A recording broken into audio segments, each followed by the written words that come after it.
तो वहीं दुर्ग दौरे पर सर्किट हाउस पहुंचे पूर्व मुख्यमंत्री रमन सिंह ने कांग्रेस पर तीखा हमला बोला है। उन्होंने आरोप लगाया कि कांग्रेस शासनकाल में बड़े अपराधों पर ध्यान नहीं दिया और अब भाजपा पर आरोप लगाए जा रही है। तो वहीं मीडिया ने भाजपा शासनकाल में बढ़ते अपराधों पर भी सवाल उठाया तो रमन सिंह ने कहा कि कांग्रेस को अपराध पर बोलने का कोई हक नहीं है क्योंकि वो सभी घोटाले में लिप्त रहे हैं। साथ ही उन्होंने पत्रकारों के साथ हो रहे दुर्व्यवहार पर भी अपनी बात रखी। अपराध प्रदेश में बढ़ा है। कांग्रेस अपराध के बारे में बोलने का हक कांग्रेस को नहीं है।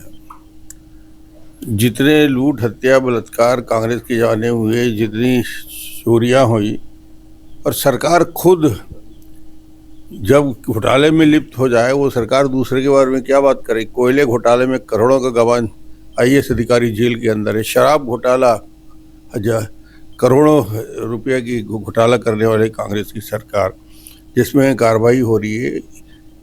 कांग्रेस को तो इस विषय में बोलने की आवश्यकता भी नहीं है।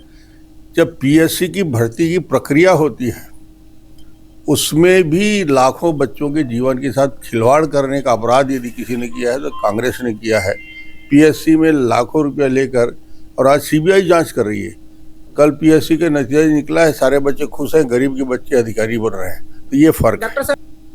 दीपमाला, क्या कुछ जो है वो रमन सिंह द्वारा कहा गया और क्या कहीं ना कहीं जितने भी बयान जो है इस दौरे में दिए गए वो कांग्रेस के आरोपों का जवाब थे? क्योंकि हमने पहले भी देखा था कि जब कांग्रेस कहीं ना कहीं अपराधों को लेकर बीजेपी पे हमलावर थी तो बीजेपी ने भी अलग अलग जिलों में जो है प्रेस कॉन्फ्रेंस करके उसका उल्टा डबरा जो है वो कांग्रेस पर ही फोड़ दिया था कि वो लोग अपराध बढ़ा रहे हैं। तो अब जब कहीं ना कहीं धान खरीदी का मुद्दा उठ रहा है तो उसमें कहीं ना कहीं ये सब राजनीतिक बातें दिख रही है। जी पूजा जी, मैं आपको बताना चाहूंगी, जब से भाजपा की सरकार आई है लगातार अपराध जो है बढ़ गए हैं। आपराधिक गतिविधियां इतनी बढ़ गई हैं कि जिसे लेकर कांग्रेस के द्वारा लगातार निशाना साधा जा रहा है। वहीं धान खरीदी को लेकर भी कांग्रेस के द्वारा भाजपा पर लगातार अपराध आरोप लगाए जा रहे हैं। वहीं आपको मैं बता दूं कि कल रमन सिंह, पूर्व जो मुख्यमंत्री रहे हैं छत्तीसगढ़ के भाजपा से, वो कल रायपुर के दौरे पे थे। इसी दौरान वो जो दुर्ग पहुंचे, सर्किट हाउस पहुंचे, जहां उनका स्वागत किया गया। सारे जो मंत्री थे उन्होंने स्वागत किया, साथ ही उन्हें सम्मान भी किया गया। और इस दौरान वो पत्रकारों से चर्चा करते हुए उन्होंने उल्टा कांग्रेस पर आरोप लगाया कि कांग्रेस भाजपा पर आरोप ना लगाए अपराध को लेकर, घोटालों को लेकर। जिस तरह से भाजपा लगातार जो है घोटालों को उजागर की है कांग्रेस के शासनकाल में, कोयला घोटाला का उन्होंने मुख्य रूप से नाम लिया। और उन्होंने वो इसी तरह से बताया कि लगातार जो है कांग्रेस के शासनकाल में कितने घोटाले हुए हैं, शराब घोटाले से लेकर कोयला घोटाला लेकर, चाहे पीएससी का मुद्दा भी उन्होंने छेड़ा। पीएससी में जिस तरह से एक बहुत बड़ा घोटाला आया था जिसमें कई जो कांग्रेस से जुड़े हुए थे, कई जो ऐसे अधिकारी थे, उनके ही घर से जो है पीएससी में चयनित होकर आए थे। इस घोटाले को लेकर उन्होंने कांग्रेस पर निशाना साधा और कहा कि हमारे शासनकाल में हम सुव्यवस्थित रूप से शासन को चला रहे हैं। जी पूजा जी।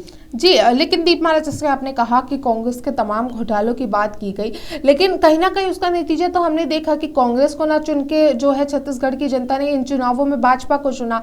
लेकिन अब जो अपराध बढ़ रहे हैं उनसे बीजेपी क्यों भागती दिख रही है?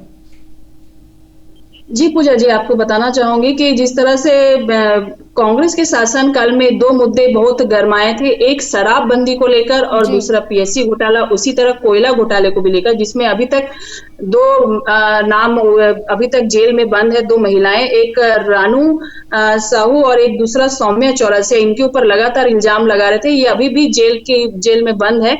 और वहीं पीएससी घोटाले को लेकर भी काफी आक्रोश नजर आया। उसे लेकर शायद जनता ने इस बार भाजपा पर विश्वास दिखाया होगा, लेकिन जहां से ही भाजपा के शासनकाल आया है लगातार आपराधिक गतिविधियां, खासकर मैं बताना चाहूंगी दुर्ग जिले में लगातार अपराध बढ़ गए हैं। चाकूबाजी की घटनाएं तो रोज हो रही है, साथ ही धोखाधड़ी के मामले भी लगातार बढ़ गए हैं। और इसे देखकर जो है कांग्रेस लगातार भाजपा के ऊपर आरोप लगा रही है कि भाजपा के शासनकाल में कोई सुरक्षित नहीं है। जी पूजा जी। जी, दीपमाला, आपका बहुत बहुत शुक्रिया तमाम जानकारी के लिए।